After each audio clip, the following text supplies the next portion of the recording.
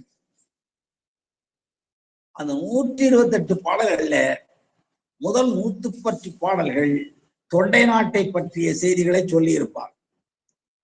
111வது பாடல்ல இருந்து 128வது பாடல் வரை ஒரு 18 பாடலிலேயே தான் நம்முடைய திருக்குறிப்பு தொடருடைய வரலாறு வரும்.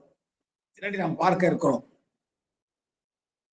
110 பாடல்ல யாரை சொல்லுகிறார் என்றால், தொண்டை நாட்டினுடைய இயற்கை வளத்தை, தொண்டை நாட்டில் இருக்கிற திருத்தலங்களினுடைய சிறப்பை, காஞ்சிபுரத்தினுடைய சிறப்பை, சிவபூஜையினுடைய மாண்புகளை, அந்த காஞ்சி மாநகரத்தில் இருக்கிற பல்வேறு வகையான அற்புதங்களை எல்லாம் சொல்லுகிறார். சில எழுத்தாளர்கள் இவர் தொண்டை நாட்டை சார்ந்தவர், எனவே இவர் தொண்டை நாட்டை பற்றி மிக விரிவாக எழுதுகிறார் என்று சொன்னார்கள். அப்போ பாருங்க, இவர் பாண்டிய நாட்டை சார்ந்தவராக இவரு பாண்டிய நாட்டினுடைய சிறப்பை எவ்வளவு விரிவாக சொல்லி செல்கிறார். இன்னும் அவர் 7 பாடல் வரை சொல்ல இருக்கிறார். அதே போலவே சோழ நாட்டினுடைய பெருமையை, நாட்டு வளம் எடுத்துக்கொண்ட நாடுங்கிறதுக்கே சோழ நாடு எடுத்துக்கிறார். நகர் என்றால் திருவாரூர் எடுத்துக்கொள்கிறார். அப்போ நாட்டு வளம் நகர வளம் என்கிற பொழுது அவர் காஞ்சிபுரத்தை எடுத்துக்கொள்ளவில்லையே, தொண்டை நாட்டை எடுத்துக்கொள்ளவில்லையே. இந்த மாதிரியான குறுகிய மனப்பான்மையில் தெய்வ சேக்கிழாரை சில பேர் அடைக்கிறதுக்கு முயற்சி பண்ணிதான் அவர்களெல்லாம் தோற்று போனார்கள். அவை எல்லாம் எடுபடாதவை கதைகளாயின. இப்போ இங்க 2வது பாடல் என்ன சொல்லுகிறார்? நல்ல நல்ல அதை கற்பனை என்று சொல்லுவதா, இல்லை நம்முடைய தேவச்சேக்கராருடைய சிறந்த புலமை என்று சொல்லுவதா என்றால், நடக்கிற நிகழ்ச்சி இருக்கிற 2ஐ ஒரே சொல்லுக்கு 2 பொருள்படும்படியாக இரட்டுற முடிந்து கொள்ளுகிற வகையில் பாடி காட்டுகிற சிறப்பு. 2வது பாடல் பாருங்க. சாயும் தளிர் வள்ளி மருங்குல், சாயும் தளிர் வள்ளி மருங்குல் நெடும் தடங்கண் வேயும்படு தோழியர் பண்படும் இன் சொல் செய்ய வாயும் படும். இப்ப அந்த இடத்துல ஒரு கேள்விக்குறி. அவருடைய வாயில் என்ன படும், என்ன உண்டாகும், என்ன கிடைக்கும் என்ற கேள்வி வருது. அந்த 2 அடிக்கு நீங்க பொருள் புரிந்தால் உணர்வீர்கள். அடுத்து நீள் கரை மண் பொறும், நீழ்கரை மண் பொறும் தன் பொருந்தம் பாயும் கடலும் படும். 2 இடத்துல தோன்றும், 2 இடத்துல தோன்றும் படும் படும் என்றால் உண்டாகும், தோன்றும் என்பது பொருள். எது படும் என்றால் கடைசியில முத்தாய்ப்பாக வைக்கிறார். நீர்மை பணித்த முத்தம். இதுதாங்க முன்னாடி கொண்டு போய் 2 இடத்தையும் சேர்க்கணும். நீர்மை பணித்த முத்தம் சாயும் தளிர் வள்ளி மருங்குல் நெடுந்தடங்கண் வேயும்படு தோழியர் பண்படும் இன்சொல் செய்ய வாயும் படும். எது? நீர்மை பணித்த முத்தம். நீர்மை பணித்த முத்தம் வாயும் படும். யாருடைய வாயும் படும்? இன்சொல் செய்ய வாயும் படும். பண்படும் இன்சொல் செய்ய வாயும் படும்.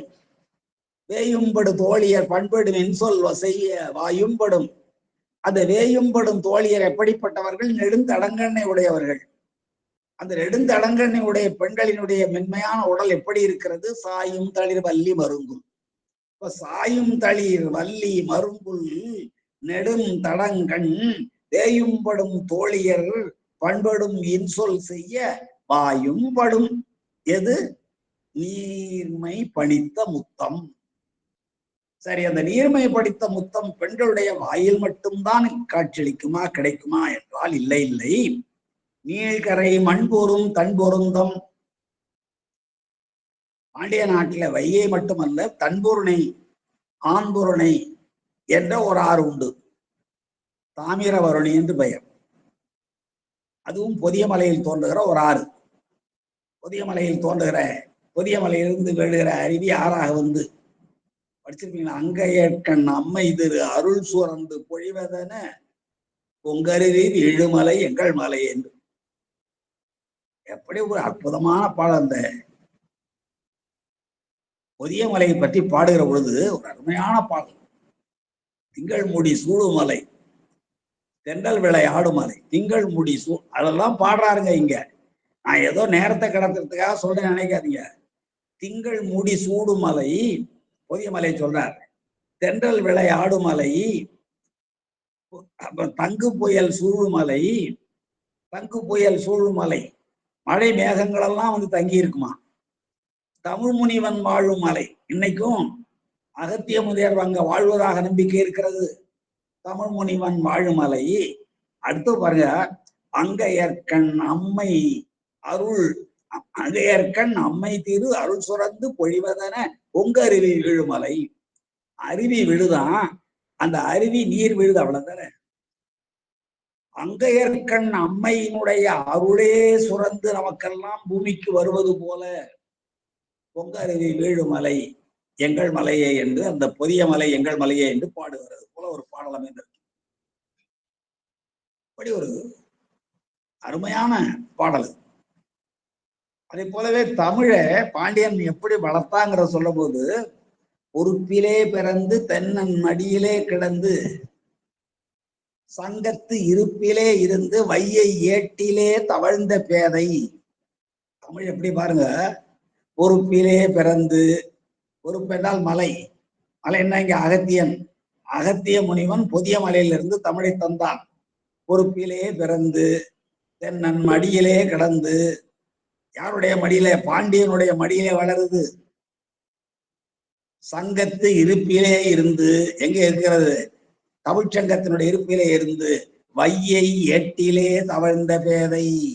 ஞானசம்பந்த பெருமான் ஓலையிலே எழுதி ஆற்றிலே வையாற்றிலே போட்டார் அல்லவா, அப்பொழுது அது எதிர்த்து சென்றதல்லவா, அந்த ஏடு தவழ்தான், வையை ஏட்டிலே தவழ்ந்த பேதை.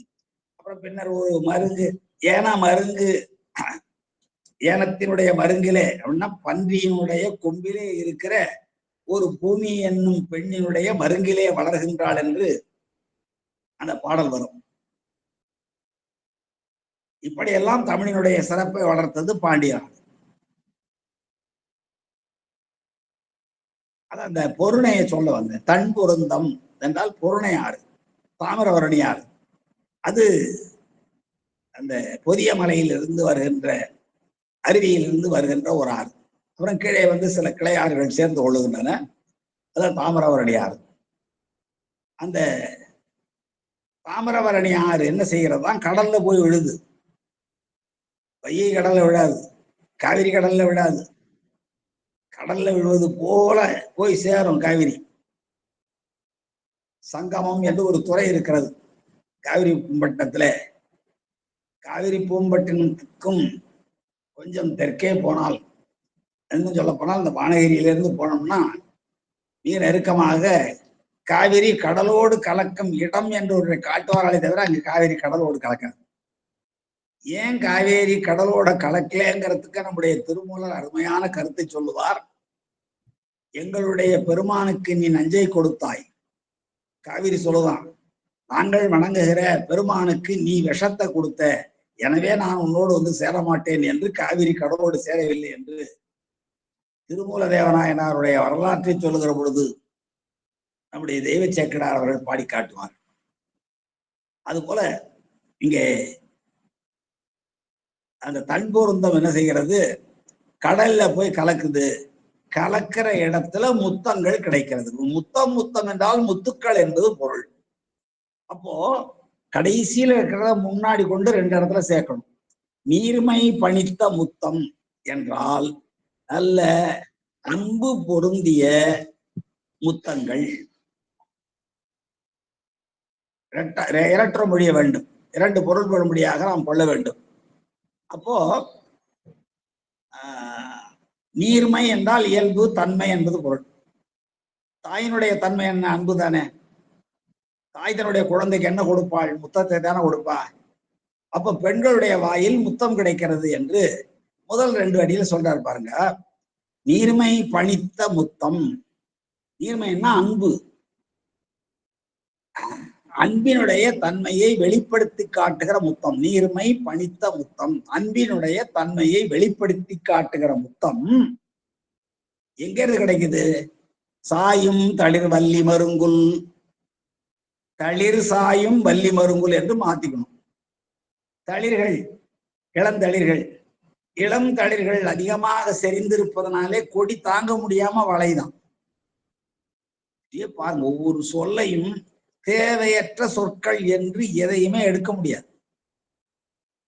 சில வடமொழி காப்பியங்களுக்கு சொல்லுவாங்க, இந்த சொல்லை எடுத்து விட்டு வேற சொல்ல போட்டால் அந்த கதையை மாறி போகும். அதே போல அது திருக்குறளாகட்டும், நம்முடைய தெய்வ சேக்கிழாருடைய திருத்தொண்டர் புராணம் ஆகட்டும், இவர்கள் பயன்படுத்துகிற சொற்களை எடுத்து வேறொரு சொல்ல போடக்கூடாது. போட்டு பெரிய தண்டையெல்லாம் வந்து வர்றான் தெரியுங்களா உங்களுக்கு? தக்கார் தகவிலர் என்பது அவரவர் எச்சத்தால் காணப்படும் என்ற குரல்ல ஒருவர் திருத்தம் பண்ணினார். தக்கார் தகவிலர் என்பது அவரவர் மக்களால் காணப்படும் என்று. அப்ப இந்த எச்சம் என்பதற்கும் மக்கள் என்பதற்கும் உள்ள வேறுபாடை எல்லாம் சொல்லி அவ்வாறு போடுவது பிழைப்பட்ட வழக்கு என்று திருத்தினார்கள் தமிழறிஞர்கள். அதனால நம்முடைய அதான் தெய்வத்தன்மை பொருந்தியவர்கள் அப்படிப்பட்ட புலவர்களுடைய சொற்களை மாற்றுகின்ற நிலையில் யாருக்கும் உரிமையும் இல்லை, மாற்றினால் பொருளும் இல்லை. தளிர் சாயும் வள்ளி, வள்ளினா கொடி. பெண்களுடைய இடுப்பு எப்படி இருக்குதான்? கொடி போல இருக்குதான். மெல்லிய கொடி போன்ற இடை.